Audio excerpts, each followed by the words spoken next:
La chronique du jour.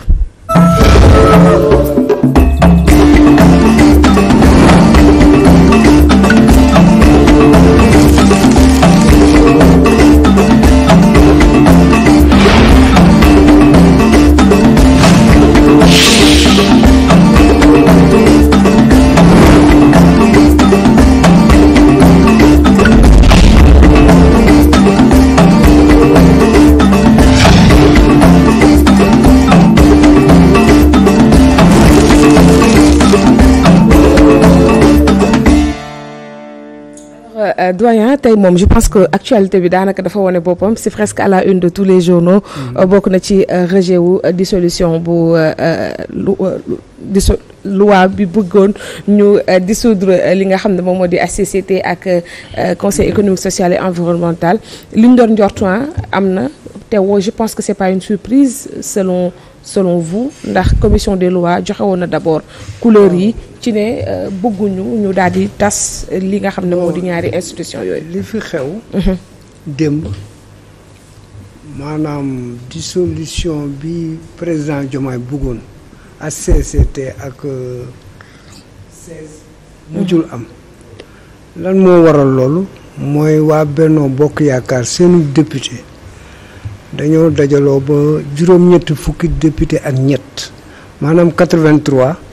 lañ ñoom d'accord ci ñële d'accord ñële 80 ñoo d'accord donc boo seetee 83 ak 80 muy 163.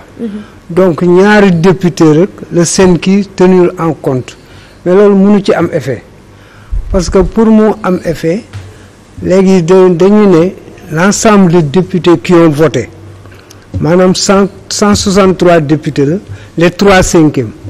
3/5 yi boo ko divisé par 5 multiplié ko par 3 ça te donne 97,5. donc benn kii président Diomaye ak ñoñam pour ñu mu woon jàll il fallait hier compte tenu ñi présenté wu il leur fallait 97 députés bu doon 165 ñoo présenté wu il leur faut 99 députés donc c'était très difficile pour ñu jàll.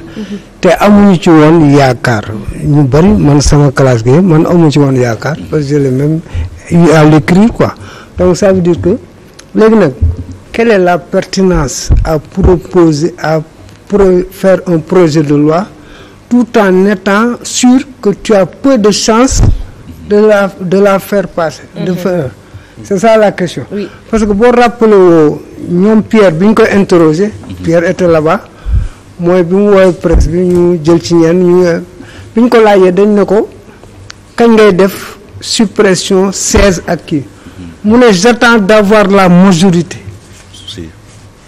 pour pouvoir faire ça. Qu'est-ce qui a changé entre-temps? Qu'est-ce qui l'a poussé à faire ça? Donc certainement am na peut-être benn soubassement ba parce que boo xoolee il les a appelés à ce que j'appelle un suicide politique. dafa leen woo pour ñu xaru parce que demander à une femme de se débarrasser de son bébé c'est un exercice qui est presque voué à l'échec.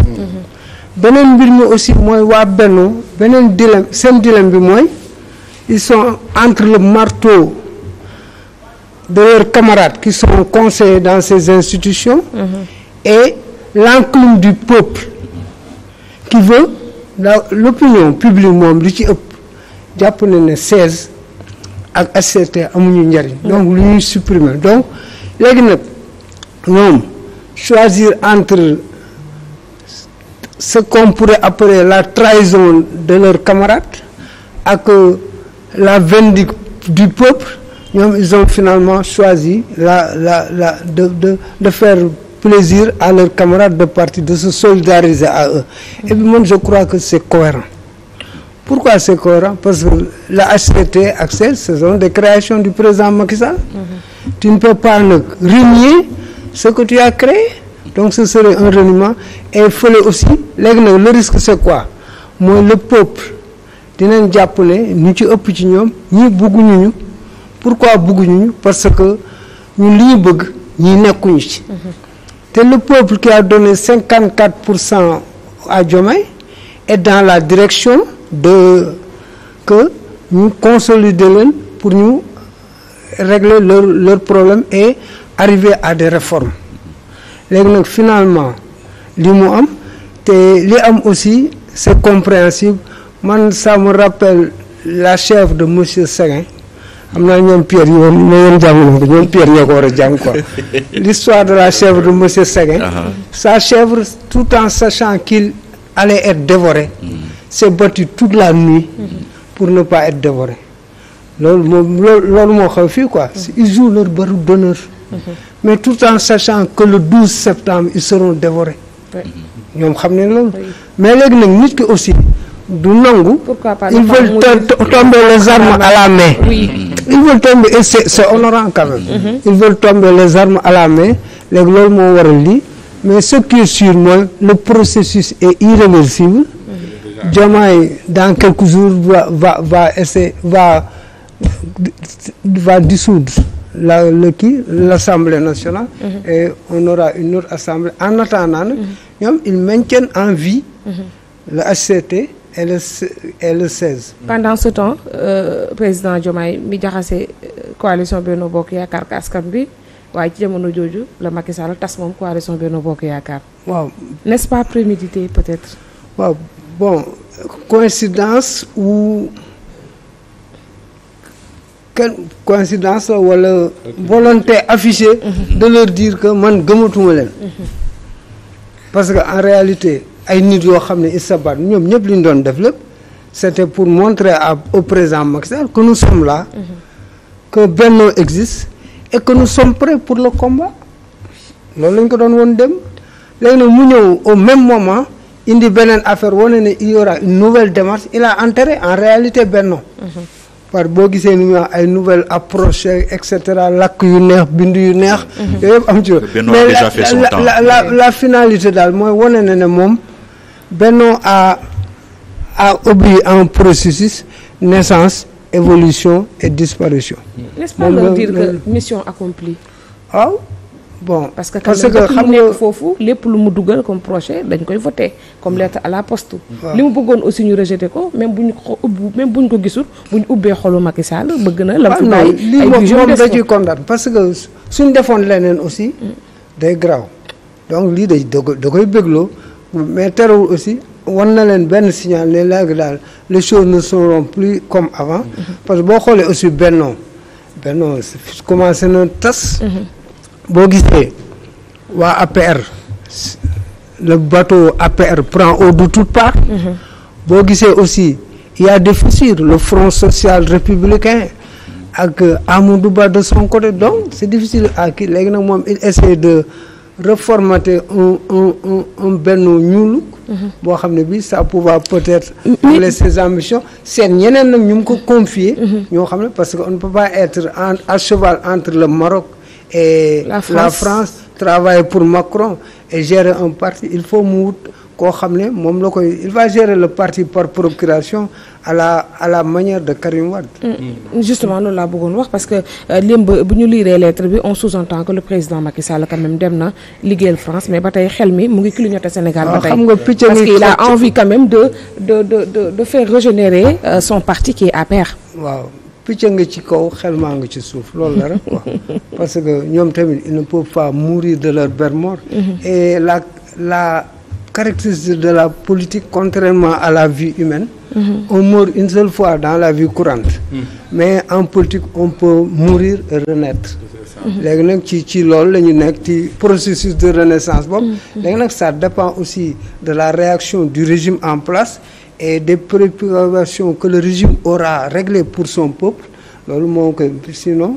dina jafe trop. mais est-ce que doyen bu ñu gisee démb lettre Macky Sall bi dañuy xalaat ne aussi dafa bëgg ñëwaat jouer les cartes surtout bu fekkente ne tas nañ assemblée nationale élection législative dina am tey coalition pas coalition mais parti APR est-ce que dina mën a peser li nga xamante ni moom la 2/3 bu Benno Bokk Yaakaar di peser ak li ñu gis ci élection présidentielle yi ñu génn.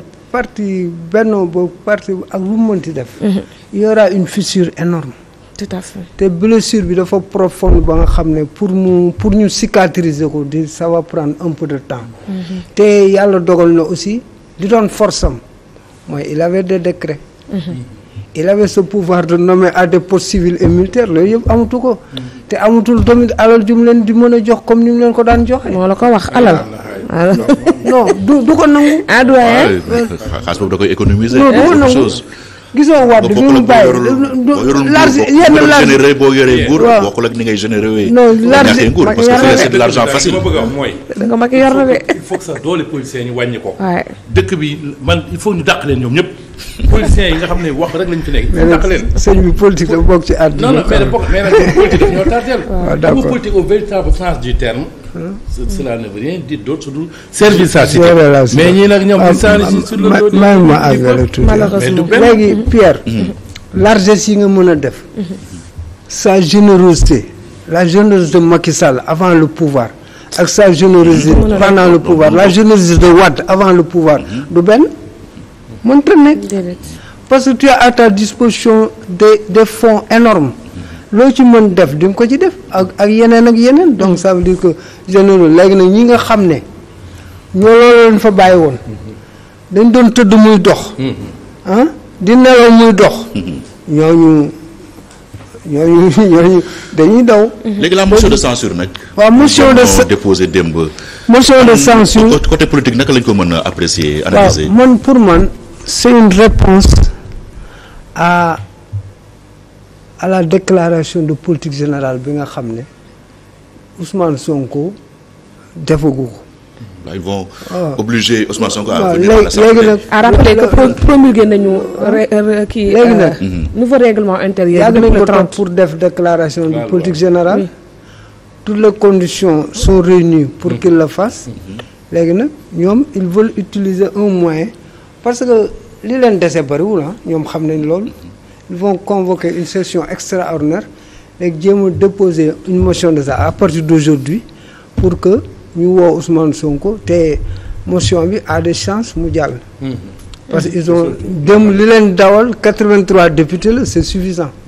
pour la motion de censure 83 députés yooyu doy na donc ça veut dire léegi nag lan lañ ci jublu. Benno est en train de jeter toutes ses armes dans la bataille. waaw léegi mooy. mais attention Benno Bokk Yaakaar tas na di. waaw mais dafa bëgg a dem avec honneur comprendre nga li ma la. tas na mais du tere nga xare. ba mu jeex léegi nag motion de censure. mais doyen est-ce que tamit lettre bii nii le président Macky Sall bind ak ni mu ko bindee ak anam ga mu ko bindee ak heure ba mu ko bindee est-ce que dina neex ñëpp ba ni ñu ko doxalee nii ci ñaari institution yi ñu mën ko doxalee ci motion de censure bi. lettre bi du leen neex. oui mais ñoom xam na ne ñu leen dese bareetul. mais bëgg nañu aussi yow ñu ne la yow da ñuy dàq mais balaa moo ñu dàq ñu dem na la jéem a toroxal.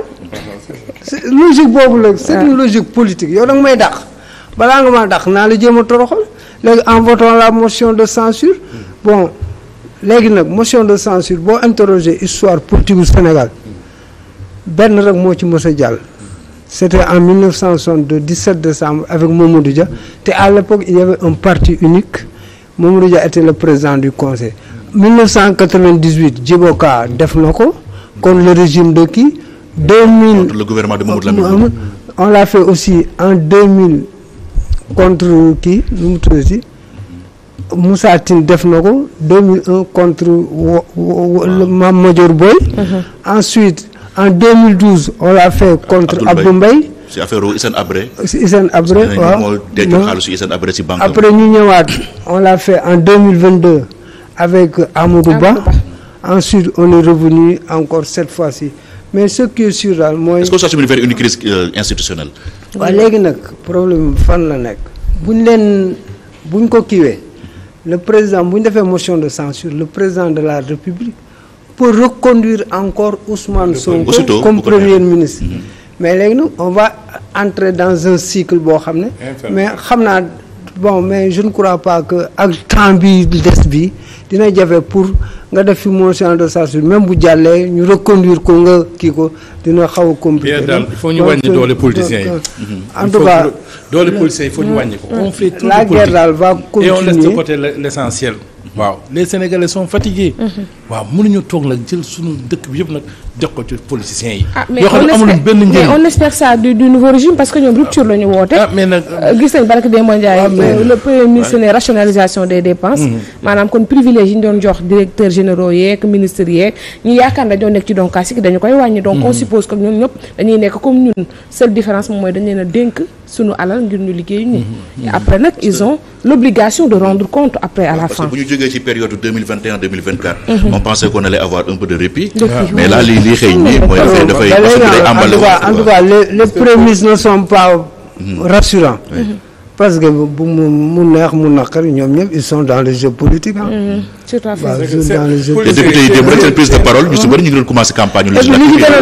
waaw 15 milliards yi ñuy wax.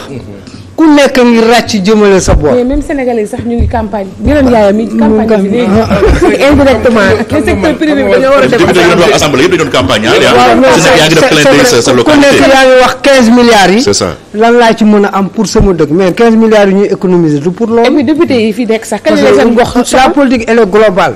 mais ku nekk député yi kañ la seen gox soxal. waaw disons tous que c'est des députés de en tout cas ñun daal dañu am benn cat. mooy sunu politique. En réalité la politique devait servir à gérer la cité. mais malheureusement dañ koy utiliser pour gérer sunu bopp. pour nous servir di ci ëpp ci ñun. et puis la politique aussi est devenue un moyen d'ascension sociale. da nga gis nit koo xam ne bi mu duggee ci politique yàggul ñu teg ci ñaari at ñu ne la immeuble bi moo ko moom. ak yeneen ak yeneen. ak waaw donc finalement moo tax ñu bari nag di daw di jublu ci politique. léegi moo gën a gaaw pour am alal quoi. mais il nous reste quelques secondes il ne reste pas beaucoup de temps peut-être une minute rek. mais bëggoon naa tamit am sa avis par rapport ak préoccupation bi may xalaat man depuis démb. bu ñu naree plongé waat Sénégal ci wàllu élection rawatina élection législative est-ce que nekkul encore beneen gros retard boo xamante ne nii nguur gu bees bi dina ko emmagasiner. waaw mais c'est que nag problème mooy élection législative mënta ñàkk. surtout ñoom posture bi ñu ñëwee ak ni ñu jëlee réew mi fekk fii ñële am majorité il faut ñu am élection législative anticipée. kon fii ba 2025 c'est sûr que ñi duñ fi defagum dara. waaw léegi am majorité encore. waaw après au-delà de l'élection anticipée il faut aussi résoudre l'autre l'équation de la majorité. il faut ñu am majorité pour seen ils ont 84 projets de loi. oui. 84 projets de loi yooyu pour nga dugal ko il faut nga am majorité. donc ça veut dire que mënuñu heureusement sax defuñu référendum. parce que pour la dissolution il pouvait passer par le référendum ça aurait coûté plus cher. parce que def référendum ba pare def élection législative ça aurait coûté plus cher. le référendum de 2016 nous avait coûté 15 milliards. 15 milliards. léegi nag. 15 points 15 milliards. Aïcha point bu nekk 1 milliard. Aïcha léegi nag xam nga fan mooy question bi léegi. bu ñu dissoudre Assemblée nationale qu'est-ce qui va se passer. léegi on ne pourra pas parce que tu as 60 à 90 jours. comme le dit la Constitution pour